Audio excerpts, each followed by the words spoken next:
Becoming interested in music, it was this time, it was like sort of late 70s, early 80s New York, and the punk rock scene was just sort of still kind of happening, and seeing a band live and seeing women play really was the thing that made me like, oh, okay, this is something, I love music so much, I'm like obsessed with buying records and reading fanzines and all that stuff.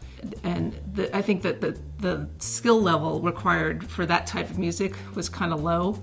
So all those things, it was like a perfect storm of like, you can do this. In those days in England, most drummers, most rock and roll drummers that are in all these bands that became famous, they started off playing Dixieland or skiffle or jazz. They were all at Charlie Watts, Ginger Baker, Ian Pace, John Heisman.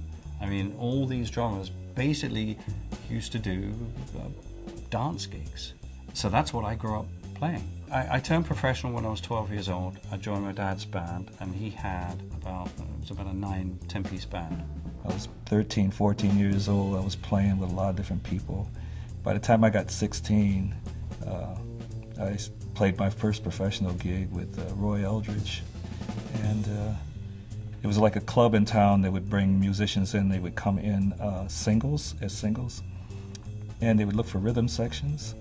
And at that time I was 16, and I was good enough for them to call me, But my father had to go along with me at the clubs because I was underage and stuff like that. But by the time I started playing with those guys, I knew that was it. That was the turning point. I was, going to do that.